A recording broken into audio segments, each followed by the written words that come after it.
Olá, bem-vindos ao nosso novo episódio da iniciativa chamada Startups do Interior, uma iniciativa que busca dar visibilidade para empreendedores, empreendedoras e startups do nosso interior de São Paulo. Meu nome é Anderson Arsênio e hoje estamos aqui com o Marcelo Falcão, da Menos Tinta, uma startup que está trazendo uma inovação bem bacana para o mercado de impressão. É isso, Giovanni? É isso mesmo.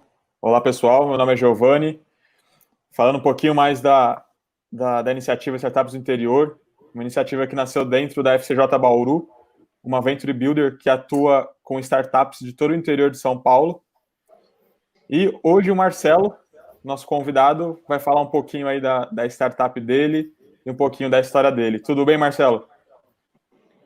Tudo bem, pessoal? Arsênio, Giovanni, obrigado pela oportunidade. Estou à disposição de vocês, tá? Maravilha. Marcelão, um pouquinho antes de começar a falar da sua startup, né, e do que ela faz, conta um pouquinho para a gente sobre você, um pouco da sua experiência, ou até o que você fez antes de chegar a desenvolver sua startup. Tá joia. Bom, tenho 48 anos de idade. Eu posso dizer que, na minha infância, eu fui uma pessoa privilegiada. Os meus pais, por mais simples que eles eram, eles sempre proporcionaram, sempre buscaram a educação em primeiro lugar. Então, eu tive o privilégio, na minha infância, de estudar bem, de ter escolas particulares, mesmo quando eles não tinham condições de pagar, a minha mãe, a pessoa da minha mãe, ela sempre estava nas escolas, nos colégios, pleiteando bolsa de estudos, porque ela entendia desde aquela época que o estudo, o conhecimento, poderia formar a gente um cidadão melhor. Então, lá na infância, lá atrás, eu tive privilégio de estudar bem, de fazer curso desde aquela época, e, obviamente, isso proporcionou eu conseguir bons empregos, né? Eu comecei a trabalhar muito cedo, Giovanni. Aos 13 anos de idade, eu comecei a trabalhar, e esse estudo, essa boa educação que eu tive, proporcionou que eu também tive bons empregos. Aos 13 anos, eu já trabalhava em banco, né? Que é algo muito diferente perto dos meus amigos da minha época. Então, o banco foi, na verdade, uma grande escola para mim, desde novinho eu trabalhei, e o banco ele foi uma grande escola no sentido de, na minha formação, na verdade, não só como pessoa, mas como empreendedora também, Giovanni. Muito bom. E da onde surgiu essa vontade sua de empreender? Bom, o meu pai não era empreendedor, ele era um metalúrgico, a minha mãe era uma dona de casa, né? E nos anos 80, início dos anos 80, quase não se usava essa palavra empreendedorismo. A gente falava empresário. Empresário, e naquela ocasião, eu muito jovem, eu identificava que empresário era uma pessoa de sucesso. Era aquele cara que morava super bem, que tinha um carrão, enfim. E aquilo me chamava atenção. Existia duas maneiras, na minha opinião, na minha humilde opinião na época, de eu galgar o sucesso. Ou eu percorria uma carreira dentro do banco, ou eu me tornava um empresário. Então, a minha percepção de sucesso era dessa maneira. Mas como jovem, galgar dentro do banco uma carreira de sucesso levava tempo. Eu brinco que eu critico os jovens de hoje em dia, que eles são imediatistas, mas eu era também, porque eu não tinha paciência para esperar, né? Antigamente, não se falava muito em como é que se fala? Em meritocracia. Você tinha que ter tempo de casa dentro da empresa para você crescer, né? Cara, eu como jovem, nada diferente dos jovens de hoje em dia, não estava com paciência para crescer por tempo de serviço. Eu acreditava na meritocracia, algo que não se usava muito nos anos 80, né? Então, o empreendedorismo foi a alternativa que eu encontrei para conseguir tudo aquilo que eu queria, que eu não tinha dentro de casa. Como eu disse, minha família era extremamente simples e eu queria algo mais, né? O meu pai, como funcionário, não deixava faltar nada em casa, mas eu queria algo diferente, eu queria algo melhor, que não dava para ele proporcionar na época. E foi aí que eu conheci o empreendedorismo. Não se falava muito na época, né, mas eu queria ser empresário, eu queria ser um executivo. E foi aí que eu comecei a, não digo nem estudar, mas ter desejo de entrar no mundo corporativo, no mundo de empreendedorismo. Legal, Marcelo. E antes da Menos Tinta, na verdade, você, né, empreende aí, se tornou empresário em um mercado mais tradicional também, né? Então, conta um pouquinho pro pessoal, não só essa experiência, mas também as grandes diferenças que, de repente, você viu, né, de um mercado mais tradicional para esse mundo das startups. Perfeito. Chegou um momento que empreender no Brasil é algo assim, extremamente difícil, ok? Ele é vitorioso, ele é glamuroso, é gostoso, mas é muito difícil. E eu não tenho que ter vergonha, eu não estava preparado para empreender, né? O empreendedorismo, ele é estudado, dá para você estudar. Essa história que a pessoa nasce com a veia empreendedora, tudo, eu não sei, eu acho que o empreendedorismo ele é estudado, dá para você ser empreendedor, mesmo sem ter nascido com essa tal de veia empreendedora, ok? Eu nem sei se eu nasci com essa veia empreendedora, ela foi, na verdade, ao longo da minha infância, da minha adolescência, né, estando mais presente perto de mim, porque eu queria ter algo a mais, ok? E aí, veja bem, para empreender, eu saí do banco, tentei empreender, sem estudo, na verdade, sem focar, sem aprender, sem buscar conhecimento nessa área do empreendimento, do empreendedorismo, e aí, cara, você não precisa ter um PhD, um doutorado para entender que não ia dar certo, obviamente, né? E eu quebrei uma, duas ou até 3 vezes, se não me falha a memória, antes de eu entender que eu precisava estudar para entender o empreendedorismo. Então, eu quebrei. Eu me lembro que, se não me falha a memória, eu estava em 2008, quebrado, no sofá da sala, estava eu e a Vivian na época, eu tinha uma criancinha pequenininha, recém-nascida, a gente não sabia o que ia fazer, não tinha a mínima noção, era final da virada do ano, novembro, dezembro, para virar o ano para janeiro, para 2008, era 2007 para 2008, estávamos, cara, super triste, e aí eu vi uma propaganda na televisão, que falava sobre uma máquina que fazia recarga de cartucho. Nem era o meu core, nem era o meu negócio, eu nem entendia nada disso, mas eu precisava sobreviver, né? Eu precisava de sobrevivência. Naquele exato momento, não conseguia arrumar emprego, e eu falei para a Vivian, cara, vamos comprar essa máquina aí, comprar vírgula, porque a gente não tinha dinheiro também, tá? Um olhou para a cara do outro, cara de tonto, para o outro, vamos ver se a gente consegue comprar essa máquina aí, e parecia ser muito bonito, porque cara, propaganda é uma coisa sensacional, né? A propaganda falava que a gente gastava R$1 para fazer a recarga do cartucho, vendia por 15, cara, você ganhava tantos mil% a mais, e era muito simples, você enfiava o cartucho ali, no buraquinho da máquina, e saía pronto. Cara, eu olhei para aquilo e falei, cara, é isso aí, vamos fazer isso daqui, né? E a gente não tinha dinheiro na época, certamente esse dinheiro veio da mãe da Vivian, que aguentava nossas buchas na época, né, socorria a gente quando a gente precisava, e certamente ela comprou essa máquina para nós, eu não me lembro se ela financiou, se ela emprestou, bom, se ela emprestou, ela não recebeu até hoje, enfim, ela arrumou a máquina para a gente começou a trabalhar ser empreendedor novamente, neste mercado.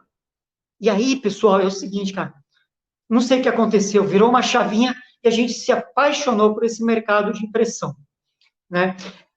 Só que sem estudo, novamente, né? Sem pesquisa de mercado, sem conhecer concorrência, nós descobrimos de novo que a gente entrou num mercado extremamente concorrido e prostituído. Era um mercado que não tinha inovação, você ia lá, colocava tinta no cartucho, entregava para o cliente, quanto mais rápido ele voltasse, era melhor, né? E assim que a gente ganha dinheiro. Quanto mais rápido o cliente voltar, era melhor. Então, era um mercado competitivo, a única maneira de você continuar competitivo no mercado era diminuir o preço, e aí você tinha que diminuir o teu preço, era o inverso, né? Para poder se manter vivo no mercado. Mercado tradicional, mercado analógico, antigo, extremamente físico, porque é o cartucho, é o toner, né? E a gente, assim, já se deparou com a primeira o primeiro problema, com a primeira preocupação, com a primeira dificuldade. Como é que eu vou inovar no mercado de anos, que é desse jeito? Sabe aquele mercado que fala, esse mercado é assim, né? Então, esse mercado é assim, nasceu assim, enfim, não tem como mudar. Mas a Vivian, no caso, né, eu estou falando aqui na minha pessoa singular, porque é eu que estou aqui na live, né? A gente não faz nada sozinho, nem filho faz sozinho, né? Então, eu preciso das outras pessoas para poder fazer as coisas. Mas quem sempre está vindo à frente de se apresentar e fazer as lives e tudo mais sou eu, né? E eu sou uma pessoa extremamente inconformada com as coisas. Eu não acreditava que o cliente pagava muito para se imprimir pouco, e quando ele não faz a recarga, ele tem que comprar original, e esses insumos, para quem não sabe, é muito caro. A tinta do cartucho, para vocês terem uma ideia, é um dos 10 líquidos mais caros do mundo, e eu ficava inconformado, eu atendia empresas e pessoas físicas, né? E eu não achava justo, eu não achava certo, como é que as pessoas imprimem muito pouco e pagam muito para isso.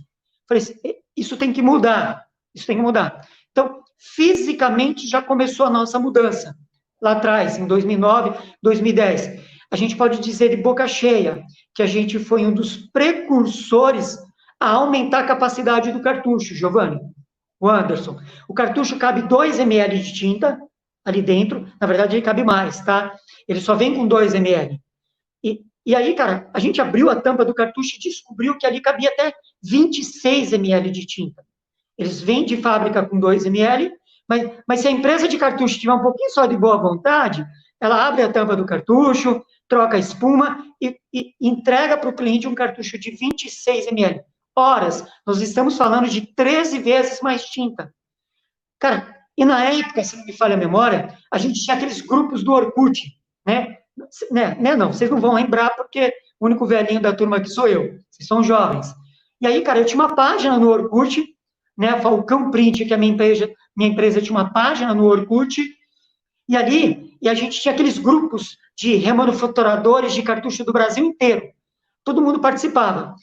E aí eu sempre fui um boca aberta, né, eu cheguei lá no meu grupo, que a gente participava de empresas de recarga de cartucho no Brasil todo, e eu falei, cara, gente, dá para a gente mudar isso, dá para a gente colocar mais tinta, o cliente vai ficar satisfeito, né, e tudo mais. Cara, resumindo, o pessoal trucidou a gente no grupo, falou, cara, você não pode falar isso para os caras vão descobrir. Outra, você vai passar fome, porque o cara vai demorar 13 vezes mais para ir fazer a recarga do cartucho contigo, né? Cara, eu e a Vivi, a gente tinha a mente aberta. Cara, não fazia sentido isso para nós. Resumindo, eu fiz isso para os clientes. Obviamente, eu fui expulso do grupo, porque eles não concordaram com essa metodologia nossa. O concorrente teve a gente como um vilão, né? Comecei, de certa forma, inimigo. Não é inimigo, mas assim, os caras tesouravam a gente, não deixaram mais a gente participar do grupo, mas aí virou a chave, o Giovanni, o Arsênio. É verdade, o cliente demorou mais para vir na nossa empresa. Mas, cara, aconteceu o que nós dizemos de forma escalável. Aquele cara avisou o outro, cara, na Falcão Print, cartucho dura muito mais, cara, vale a pena ir lá. Que avisou o outro, enfim. E aí você já sabe o que acontece com isso, né? Ele vem menos vezes na minha loja, mas nós conseguimos fidelizar, né? No início de 2007, 2008, a gente já estava falando sobre fidelização, cara. E aí isso mudou a história da nossa empresa. A gente começou a ser reconhecido como uma empresa de cartuchos que faz com que o cartucho dure mais. Então, a gente fazia com que o cliente pagava a mesma coisa e imprimia mais. Então, o custo da impressão, sem sombra de dúvida, para o nosso cliente final, ficou muito menor. Então, neste período de tempo, até hoje, a gente faz isso, obviamente, mas de forma física, tradicional. Eu brinco que se eu pudesse colocar 30, 40, 50 ml, 100 ml dentro do cartucho para que ele pudesse imprimir mais, eu faria novamente. Mas fisicamente não há mais o que ser feito, né? Então, a história da Falcão Print começou assim. fidelizar, entregando para o cliente um produto de melhor qualidade, fazer com que ele imprimisse mais. Muito bom. E aí depois, começando a falar agora de menos tinta, você continuou com essa vontade de que as pessoas economizassem mais, conseguissem de fato, né, utilizar mais a impressão. E aí conta pra gente como que surgiu, quando que surgiu e como que surgiu essa identificação dessa oportunidade para menos tinta. Certo.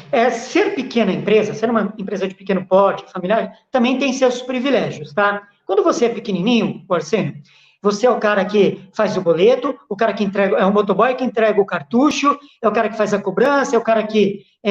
Eu preciso confessar algo aqui. Em primeiro lugar, eu nunca fiz um cartucho na minha vida, eu nem sei fazer, eu não entendo tudo isso, essa parte manual do negócio, quem faz é a vida, é expert no assunto nisso. E ser uma empresa de pequeno porte, ele te dá o privilégio de você também, quando você sai para entregar, para fazer as entregas, conversar com o cliente, esse é o privilégio, você conhecer o cliente de perto, coisa que às vezes nas grandes empresas, talvez, o diretor, aquele cara que está lá em cima, no staff lá em cima, ele não tem esse privilégio de estar frente a frente com o cliente. E eu tive esse privilégio, ao longo desses 12 anos que eu trabalho no ramo de cartucho e tudo mais, eu tive o privilégio de nunca ser barriga no balcão. Eu sempre fui no cliente entregar o cartucho, o toner, fazer o serviço de motoboy, né? E aí, cara, isso é muito, é rico, porque você começa a entender aquela dor dele, aquela necessidade, o que ele gostaria, de que maneira que ele gostaria que fosse, na verdade, quais são seus desejos, seus anseios, e isso proporcionou eu ter uma base de informações gigantesca sobre o que ele esperava, né? Sobre o que ele espera, aliás, que seria o ideal de uma empresa de cartucho, uma empresa de impressão, ou um modelo de impressora diferenciada. Então, eu brinco que durante 12 anos, a gente foi fazendo um checklist de tudo que era importante na vida dele. E nós chegamos à seguinte conclusão, o Arsênio, Giovanni, o pessoal que está assistindo a gente. É fato, vou falar de empresa, tá? Vou falar o foco mercado B2B, que foi o que eu atendi ao longo, praticamente 80%, 90% da minha carreira foi o mercado B2B, mercado de empresas. Fato, as empresas precisam ganhar produtividade, tempo, fazer mais ou a mesma coisa em mais tempo, gastando menos. Ok? Então, legal, eu já tinha encontrado o diferencial de colocar mais tinta para ele e tudo mais, mas ainda isso não era necessário. Nós estamos vivendo no mundo da tecnologia, da transformação, da inovação, da disrupção, e aí, entregar o cartucho e acabar esse processo, eu seria mais um no mercado, ok? E ainda assim, não estaria resolvendo o problema dele, porque ele precisa ganhar tempo com isso. Eu percebia que o cara não sabia onde ele guardava o cartucho, quanto que ele tinha de estoque daquele cartucho, a impressora ficava parada, ele tinha percepção de não saber quantas cópias deu aquele cartucho, se aquilo estava sendo legal ou não, então ele não tinha essa metrificação, esses dados na mão, para ele saber quem está imprimindo o quê, quando que o cara imprimiu, ele não sabia se os funcionários traziam, por exemplo, modo de dizer, trabalho de escola dos filhos, TCC, para imprimir dentro da empresa dele. Então, ele não sabia controlar esses insumos internamente. Isso é e sempre vai ser uma dor de uma empresa em como controlar todos esses insumos internamente. Ainda que diminua a quantidade de papel impresso dentro das organizações, eu não conheço uma única empresa que goste de desperdício, que não queira reduzir custo, principalmente o que a gente está vivendo agora e o que a gente vai viver depois. Ok? Então, a gente foi trazendo todas essas dores, essas informações, e aí veio a percepção, e eu comecei a estudar, né? Como que funciona uma impressão? Que jeito que ela sai da tinta de um cartucho e vai parar no papel? Como é que funciona isso? E aí, não querendo entrar numa parte aqui técnica, eu entendi que impressão era pixels, né? Pontos, né? Pontinhos, assim. E aí, nós descobrimos que o computador, de forma assim, explícita e clara, para que todos entendam. O computador, ele vê um documento, o pixel é quadrado. A impressora vê o pixel redondo, né? Então, podemos dizer que todo papel impresso, né, um documento impresso, essas letras impressas, elas têm duplicidade de pixels, né? O que o computador leu e o que a impressora leu. E aí vai uma quantidade de pixels a mais nas impressões. E aí eu percebi, isso é gente, peraí, se a impressão no papel é tinta, pixel, e se eu diminuir esse pixel? Vai menos tinta, né? E o cara vai gastar menos. Começamos a estudar isso, descobrimos que é dessa forma mesmo, e aí nós pensamos, cara, e se a gente desenvolvesse um software que controlasse todo o parque de impressão do cara, do usuário, da empresa, né, do empreendedor, para que ele possa saber em tempo real aquela dor dele que eu disse anteriormente, quem é que está imprimindo, quantas cópias imprimiu, o que ele imprimiu, né? Se eu pudesse fazer isso e ainda ajudasse ele a economizar. Ou seja, cada documento dentro da empresa a gente sabe que tem um destino, né? Para vocês terem uma ideia, pessoal, 80% do que se é impresso dentro de qualquer organização tem cunho de rascunho. Ou seja, de 100 folhas que você imprime, 80 folhas ou vai para o arquivo ou vai para o lixo. É algo administrativo. Então dá para se economizar nesses papéis. E aí eu pensei, se a gente desenvolver um software onde o usuário, quando ele dá um Ctrl+P, o arquivo imprimir, e aparece na tela do computador dele um documento, e ele fala, esse documento é para arquivo, vou arquivar ele, né, do dia a dia aqui. Se eu puder economizar aqui 10, 20, 30, 40, 50, 70%, né, desses 80% de custo dele, cara, eu acho que eu conseguiria entregar para o usuário um controle de ponta a ponta e conseguiria diminuir os custos dele. Cara, isso estava muito bonito no papel. Era uma ideia sensacional, mas eu aqui, Marcelo, não sei programar uma única linha sequer de computador. Não entendo nada de computador. Sou muito bom em matemática. Se pedir para mim desenvolver um algoritmo, eu faço, mas eu não sei colocar isso, né, num software. Então, foi aí que a gente, desse período de 12 anos trabalhando com impressão, que veio o desejo de desenvolver um software aqui no Brasil que fizesse esse meio de campo, que entregasse para o gestor, né, uma plataforma que não só controlasse, como ajudasse ele também a economizar. Muito bom. E aí, você comentou, não sei programação, e aí provavelmente você encontrou um parceiro, um sócio para te ajudar nisso. Você já comentou da Vivian aí na Falcon Print, e na Menos Tinta, você tem sócio? Como que conheceu ele? Porque isso é algo muito comum aí no mundo das startups, né? Como que eu conheço um sócio, um parceiro para me ajudar a desenvolver a minha ideia? Então, como que foi para você aí? Eu estou dando risada porque é meio que comédia, tá? Na verdade, eu estava procurando por um software, preciso de um cara para programar. E aí eu comecei a pesquisar empresas que fazem software house, né? E aí uma vez eu fui num evento de startup, eu tive o privilégio de conversar com um dos maiores investidores de startup do Brasil, que era o Marco Poli. Que era não, ele está vivo, Marco Poli, coitado. Era não, é um dos maiores investidores. E aí eu contei minha ideia para ele e tal, ele falou, puta, muito legal a ideia, isso e aquilo, mas ele me deu meu primeiro ensinamento. No mundo das startups, você não compra software. Principal tecnologia sua, você tem que chamar um cara para o time, né? Ou seja, vai ter que chamar sócio. Cara, eu odiava esse negócio de sócio. Eu já tive no passado, para mim não funcionou, então eu tinha esse pé atrás. E aí, tá beleza, saí do evento meio tristinho, tem que arrumar um sócio, legal. E aí, cara, eu tenho 48 anos, e o estereótipo de sócio que eu tinha era um nerd. Sabe essa molecada óculos que fica a noite inteira programando, né? E o cara fica no café e passa a noite, esses caras meio introvertidos e tudo mais. Eu quero um cara desse na minha vida, porque de velho já não chega eu. Eu quero um nerd, um sócio. E aí, cara, eu fui em umas plataformas, essas plataformas que tem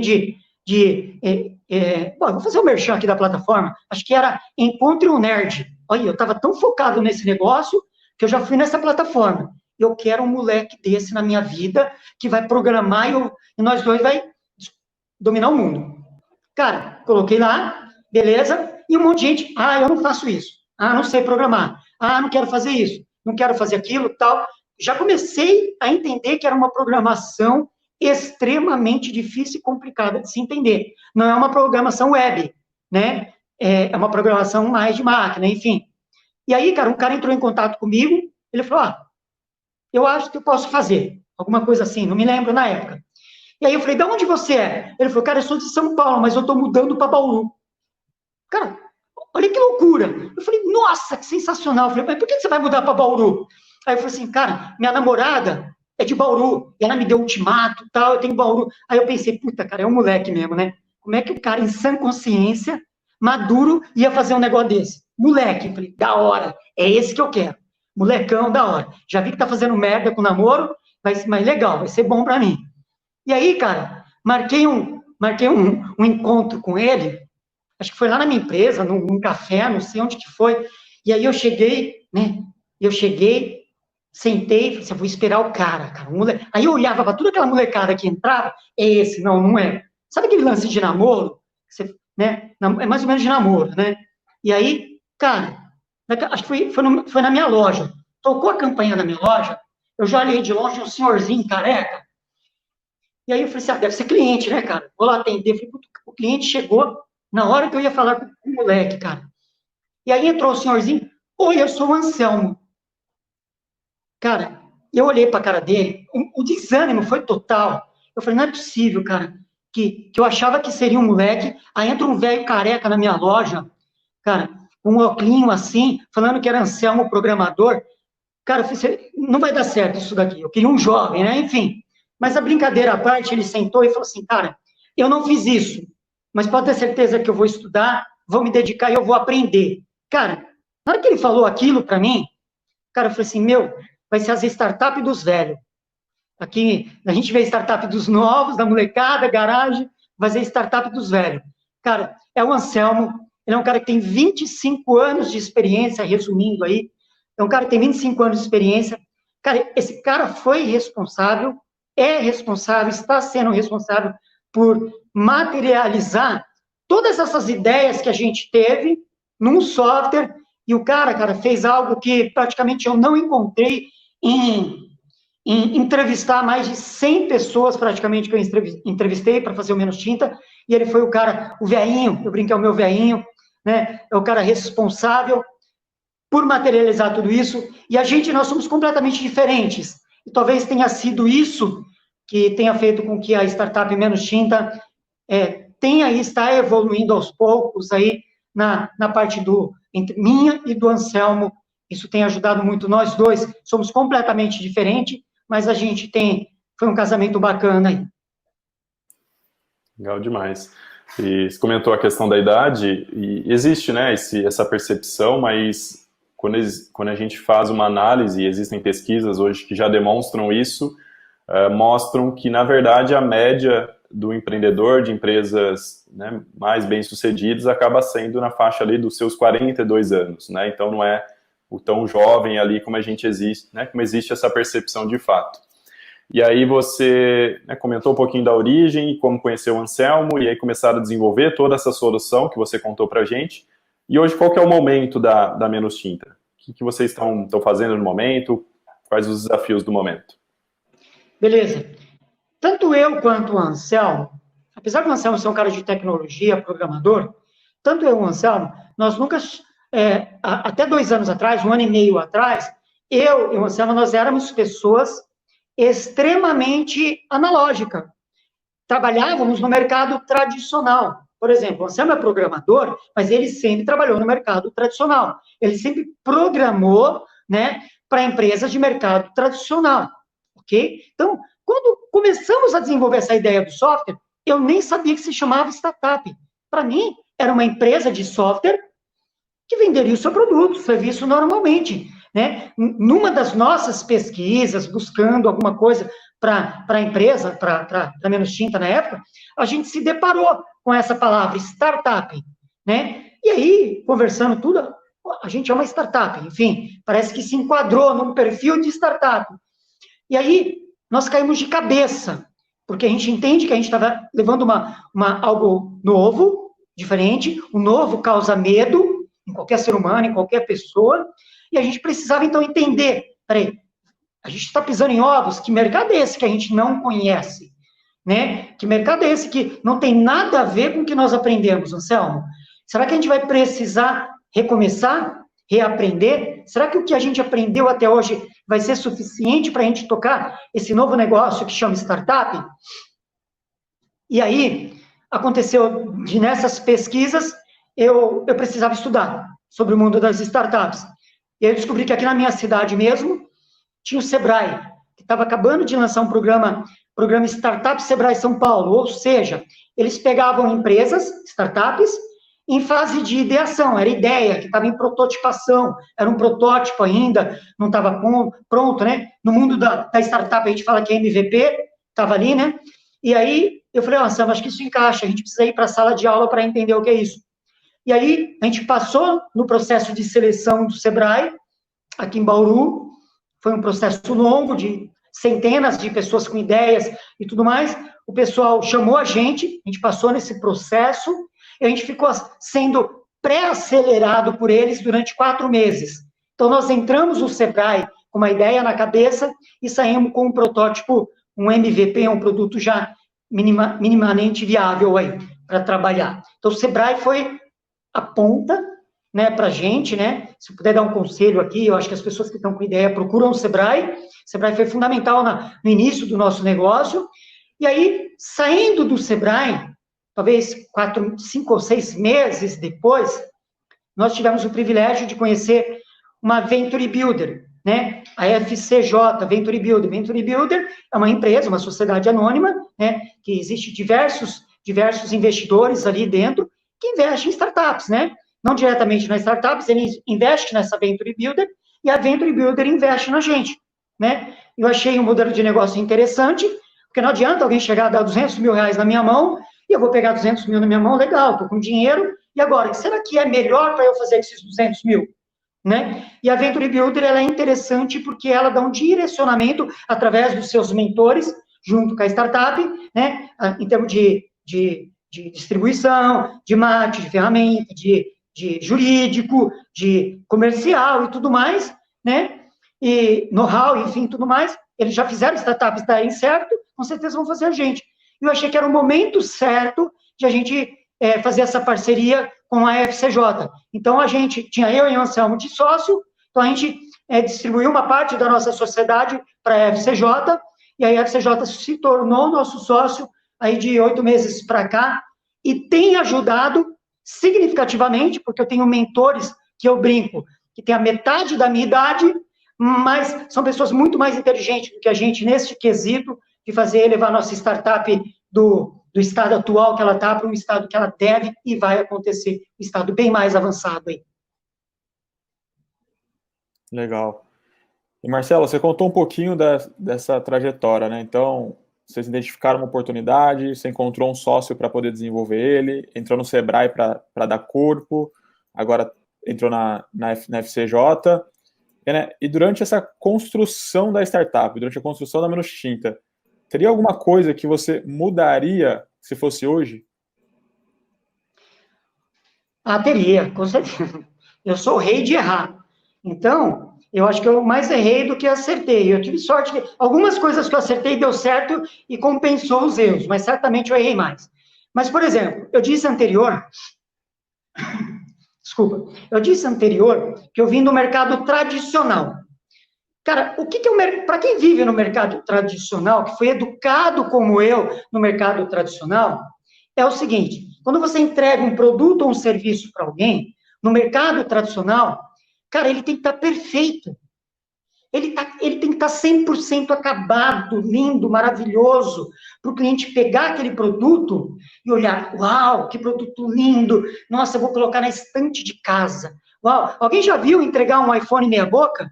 Alguém já viu o Tim Cook lançar o iPhone 14 e ele vir, assim, não meia boca, mas ele vir como protótipo na nossa mão, na mão já direto dos usuários? Não existe. E olha que eu estou falando aqui de umas empresas mais inovadoras que existem no mundo. Ok? Maravilha. Então, eu achava que para entregar um software para alguém, um consumidor final, que seja para teste, tinha que estar com cantos arredondados. Eu sou um cara perfeccionista, eu me cobro demais. Para mim, ele tinha que estar degradê, cantos arredondados, e tudo certo. Cara, e esse foi o principal e maior erro meu, porque eu fiquei O Anselmo queria morrer comigo, morrer, porque eu fiquei meses e meses e meses cobrando o Anselmo de estética, e o Anselmo falava assim para mim, cara, deixa rodar. E aí o Anselmo, cara, o velhinho que eu tanto critiquei, tinha mais capacidade de entender do que eu, né? E ele falava, vamos botar para rodar e tudo mais. Gente, e brincadeiras à parte, o mundo das startups é assim, né? Eu acabei de dizer agora há pouco, a gente fala de MVP, que é o mínimo produto viável que a gente entrega para um usuário, e aí ele vai testando, vai evoluindo junto com você, e você vai construindo o software junto com o cliente. Mas eu era um cara das antigas, cara, para mim tinha que estar tudo perfeito. Então, isso atrasou, Giovanni, esse foi um grande erro meu, que atrasou muito a entrega do produto no usuário final. Por sorte, aí eu posso dizer que é por sorte, ainda nós não perdemos o time do negócio, porque eu conheci diversas ferramentas, plataformas, startups, que também fizeram o mesmo erro que eu, e quando eles foram lançar, o produto não servia mais. Então, eu tive essa sorte ainda de que está sendo útil ainda para o usuário e para o cliente. Então, esse foi um grande erro meu. Pensou em algo, cara, é 15, 20, 30 dias para fazer e já bota no cliente para testar. Não faz que nem eu ficar 6, 8 meses testando o produto, não, sem antes colocar no cliente. Esse foi um erro meu, Giovanni. Tá certo. E o que você considera como o principal acerto durante essa caminhada sua aí? Ok. Diante de tantos erros, o acerto, eu fui um cara que eu sou uma pessoa inconformada, ok? Eu tenho 48, vivi 46 anos no mercado tradicional. Tudo que eu aprendi no mercado tradicional, tem que ser honesto, não serve para o mercado de rápido, o mercado hoje em dia, tecnologia, inovação e disrupção. Quando eu digo que não serve, gente, experiência de vida é muito legal, tá? Claro que você vai usar a experiência de vida para olhar para o negócio com mais calma, você não se torna muito afobado e tudo mais, então a experiência de vida é legal, tá? Mas em termos de aprendizado, de tecnologia, de inovação, de administração, de finanças, contabilidade, marketing e tudo mais, não me serviu para nada. Para absolutamente nada. Você aprende uma coisa numa semana, na outra já vem uma nova ferramenta, o Facebook alterou o algoritmo dele, o Google alterou, já não serve para mais nada. Então, uma coisa positiva. Eu sempre tive vontade de estudar. Eu me reinventei aos 46 anos de idade, fui fazer um MBA, voltei para a sala de aula. Eu sou uma pessoa que eu consumo muito conteúdo, informação e aprendizado. Eu sou um cara que faço. Cara, eu nem vou falar aqui porque acho que vocês vão assustar a quantidade de curso de aprendizado que eu estou fazendo para que eu possa me manter vivo nesse mercado de inovação. Né? Eu já não sou mais tão jovem assim, as coisas demoram um pouquinho mais para entrar na cachola. Então, assim, eu tenho por obrigação procurar a informação e o aprendizado. E isso, para mim, tem sido, de certa forma, uma vantagem. Né? Na hora que eu entro num lugar, de certa forma, para concorrer com alguém, para fazer um pitch, para fazer uma avaliação, eu tenho o privilégio, não porque eu sou fodão, não é nada disso, é porque eu tive o privilégio de me preparar. Eu me preparo muito, eu estudo muito quando eu quero alguma coisa. Então, isso para mim, tem me ajudado, tem sido um diferencial aí. Então, Marcelo, resumindo, né, toda essa trajetória que você teve, então, você identificou uma necessidade dentro de um mercado tradicional, onde você viu que daria para desenvolver um software, você buscou um parceiro para isso, né, porque faltava esse know-how seu de desenvolvimento de software, então você conseguiu encontrar um sócio. Você buscou um parceiro para desenvolver os conceitos disso e como que você entraria nesse mercado novo, que era o mercado de startups. Então, o Sebrae ali deu esse apoio para você no programa de aceleração. Você teve essa dificuldade de entendimento do MVP, do conceito do MVP, mas ao mesmo tempo já gerou esse aprendizado e você conseguiu colocar ele para rodar. E você tem a consciência, né, de que é necessário estar sempre se atualizando, as coisas mudam muito rápido, a gente está sempre em constante evolução. Acho que são conceitos importantes aí que vão colaborar para as pessoas que estão nos ouvindo. E aí, retomando um pouco, até mesmo o nome do programa, né? Startups do Interior, que a gente quer, né? A Menos Tinta fica em Bauru, né? Uma cidade do interior. Então, como que você considera, né? Ter a sua startup no interior de São Paulo? O que você acha que que tem de positivo, o que tem de negativo? Conta um pouco para a gente sobre a sua percepção de ter uma startup dentro do interior de São Paulo. Ok. Eu estou empreendendo há 1 ano e 2 meses, eu acho, no mundo das startups, ok? Mas quando eu comecei, há 1 ano e meio atrás, talvez, vamos dizer assim, 1 ano e meio atrás, realmente foi uma grande dificuldade encontrar fomento na cidade de Bauru sobre o mundo das startups, ok? Como eu sempre sou um inconformado e a necessidade de aprendizado, eu tive o privilégio, obviamente, de que praticamente toda semana ou quinzenalmente eu buscava isso fora, no eixo lá de São Paulo mesmo, né? A maioria dos cursos que eu fiz, aprendizado que eu fiz, eu tive que buscar na capital, ok? Mas nós estamos falando de 1 ano e meio, 1 ano e meio atrás, ok? Então, para mim, no início, o que eu encontrei foi o Sebrae que deu o pontapé inicial no nosso negócio e tudo mais. Só que, cara, que passou 1 ano e meio. E aí eu tenho assim, cara, pode parecer clichê, cara, mas Bauru, interior de São Paulo, de 1 ano e meio para cá, 2 anos para cá, mudou drasticamente na evolução no mundo das startups. Okay? Por que eu digo isso? Quando eu comecei lá atrás, eu tinha que buscar informações em São Paulo, curso e tudo mais.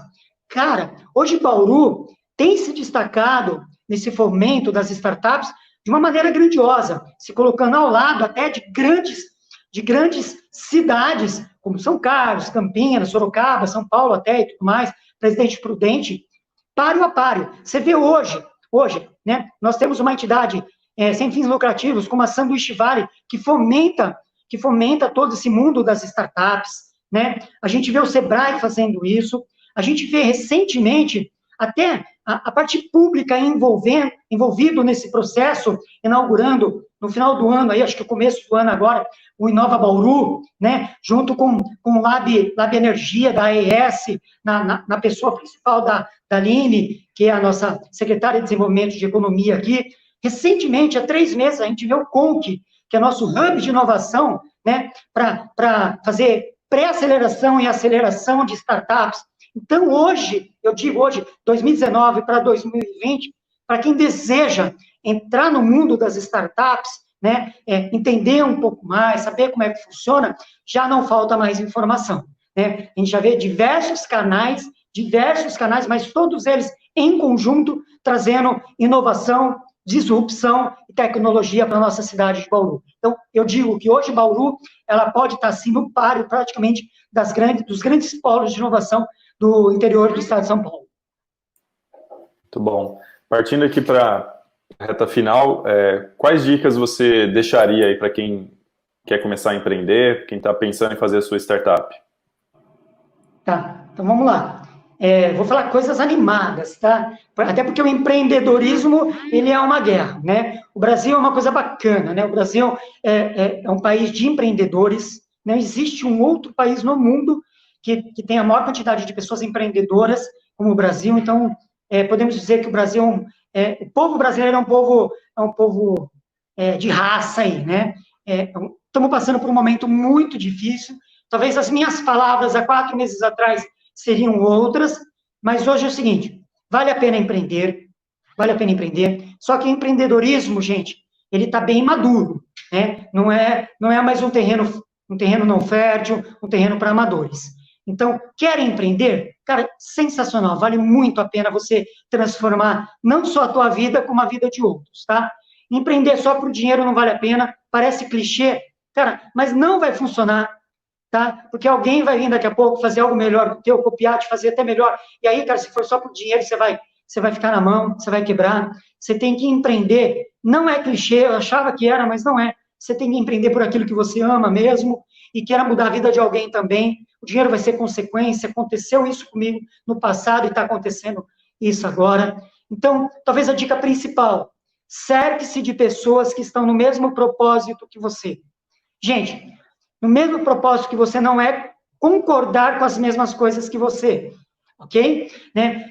Muito pelo contrário, você precisa ser desafiado, você precisa ser confrontado com ideias diferentes para que você possa evoluir. Agora, o propósito tem que ser o mesmo.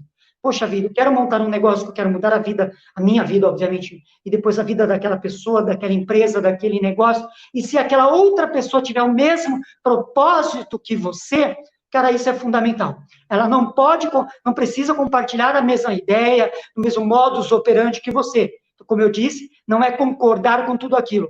Até porque aquele que concorda com tudo aquilo que você faz, certamente não te ama, certamente não quer ver o teu sucesso. Né? O ser humano, ele precisa ser cutucado, né? Ser desafiado todos os dias. Isso acontece comigo. Né? Tem os meninos que dão assessoria para mim o dia inteiro para mim, e certamente mais da metade das coisas que eu quero fazer, que eu digo, não é o que eles concordam. E aí, eles tentam o meio de campo, com as palavras legais, isso e aquilo, mostrar pra gente que o jeito que eu estava querendo não é legal, e tem um outro jeito melhor de fazer, e adivinha o que acontece? Cara, parece que dá certo. Quando você é confrontado, dá certo. Então, dica principal, se eu puder dar uma dica, não demora para testar a tua bagaça, o teu bagulho aí, testa rápido, e cerque-se de pessoas que vão te fazer evoluir. Porque se for para você ficar do mesmo jeito, na mesma sala, com pessoas que sabem o mesmo que você, certamente você está no lugar errado. Fantástico. E aí, Marcelo, para quem quiser conhecer um pouquinho mais da Menos Tinta, lembrando que a gente tem esse episódio aqui tanto disponível no YouTube quanto no Spotify, então, para quem quiser conhecer um pouquinho mais, qual que é o site aí da Menos Tinta, ou canais para que o pessoal possa conhecer? Beleza, pessoal. Bom, a Menos Tinta está em todas as redes sociais, Instagram, Facebook, LinkedIn, enfim, o site é www.menostinta.com.br, tá? E se precisar contatar a gente, pode falar meu WhatsApp aqui? Pode, você que manda. Vamos lá, 14 99664 8099 ou marcelo@menostinta.com.br. Muito bom. Maravilha, Marcelão, obrigado, parabéns por toda a tua trajetória, ainda mais sucesso aí na Menos Tinta, na Falcon Print e todas as suas iniciativas. E obrigado a todos que nos ouviram. Esse canal, como eu disse, fica disponível não só no YouTube, como também no Spotify, então continuamos acompanhando que vem mais pela frente. Obrigado e até a próxima. Valeu, Obrigado Marcelo. a todos. Valeu, obrigado.